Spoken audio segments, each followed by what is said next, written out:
रुस्तम देखो कौन आया है। अरे अरे अरे, अंदर कहाँ घुसे चली आ रही है? बाहर निकलिए। ये कैसे बात कर रहे हो? माँ है वो मेरी। हाँ तो क्या करूँ मैं? पूजा करूँ इनकी या आरती उतारूँ? तुम्हारी माँ को इतने मैनर्स नहीं है कि किसी के घर में आने से पहले उसकी इजाजत ली जाती है। अरे इतना सुनने के बाद आप खड़ी क्यों है? बाहर जाइए ना। तुम्हारा दिमाग तो ठीक है?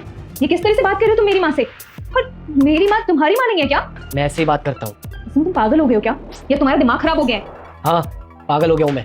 और सुनो, तुम्हारी माँ को ना मैं एक सेकंड भी बर्दाश्त नहीं कर सकता, तो इनको बोलो चुपचाप बाहर जाए। रुस्तम अपनी जुबान पर लगाम लगाओ। ये घर जितना तुम्हारा है ना उतना मेरा भी है। और मेरी माँ को यहाँ आने के लिए ना तुम्हारी परमिशन लेने की बिल्कुल जरूरत नहीं है।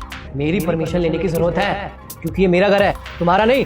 सुमन, ऐसी क्या बात हुई है? दामाद जी आज इतने गुस्से में क्यों हुए और ऐसा व्यवहार क्यों कर रहे हैं मेरे साथ? पता नहीं माँ इन्हें क्या हो गया है। आज से पहले इन्होंने कभी ऐसा बिहेव नहीं किया। और आपको समझ में नहीं आ रहा क्या? प्यार से बोल रहा हूँ ना, चुपचाप जाइए ना। रुस्तम अब बहुत हुआ। अगर तुमने मेरे माँ के खिलाफ एक शब्द और बोला ना तो मुझसे बुरा कोई नहीं होगा। अच्छा, और अगर मैंने एक शब्द और बोल दिया तो क्या करोगी तुम? क्या करोगी तुम? देखिए दामाद जी, आप गुस्सा मत होइए। अगर मेरी कोई गलती है ना तो मैं यहाँ से अभी चली जाऊंगी। अरे तो चली जाइए ना, जाती क्यों नहीं आप? माँ कहीं नहीं जाएंगी।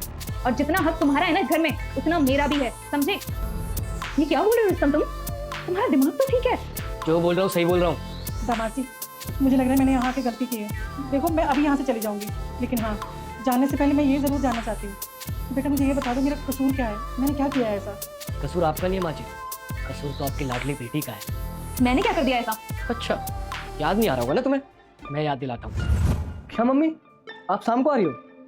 और पापा भी आ रहे हैं?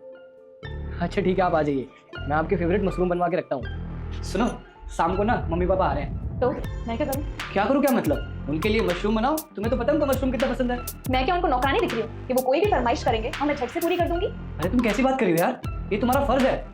चुपचाप चल के उनके लिए मशरूम बनाओ। तुम्हारे माँ बाप ने ना मुझे इस घर की नौकरानी समझ रखा। जब मुंह उठा के यहाँ चले आते हैं तो मुझे एक बात बताओ, उन्होंने यहाँ आने से पहले मुझसे परमिशन ली थी? किस परमिशन की बात कर रही हो तुम? इस घर में जितना हक मेरा है ना उनका भी है। मैं तुम्हें एक सही सजेशन दूँ, तुम अपने माँ बाप को धर्मशाला भेज। सुमन, सुमन मेरी बात तो सुनो। आपको पता है माँ जी, इतने दिनों बाद मेरे मम्मी पापा गांव से मिलने आने वाले थे, लेकिन पूछिए किस तरीके का व्यवहार किया इन्होंने मेरी माँ के साथ। दामाद जी जो भी बोल रहे हैं वो सही बोल रहे हैं क्या? और पता है माँ जी, इसने मुझसे क्या बोला कि अपने माँ बाप को धर्मशाला में छोड़ा हूँ। और माँ जी आपको तो पता है कि मैं आपकी कितनी इज्जत करता हूँ। सिर्फ एक हफ्ते के लिए मेरे माँ बाप यहाँ पे आ रहे थे। एक बहू होने के नाते क्या इतनी जिम्मेदारी नहीं बनती इसकी? अगर तूने उनकी माँ के साथ ऐसा किया है ना तो उन्होंने भी कोई गलती नहीं की मेरे साथ ऐसा व्यवहार करके। बेटी अगर तुम दामाद के माता पिता से इस तरह का बर्ताव न करती तो आज मुझे ये सब सुनना नहीं पड़ता। तुम्हारे इन कामों की वजह से आज मुझे दामाद के सामने अपना सिर झुकाना पड़ा है। क्या यही संस्कार सिखाए थे तुम्हें? अगर आप लोग इस बात से सहमत हैं तो वीडियो को लाइक जरूर करें।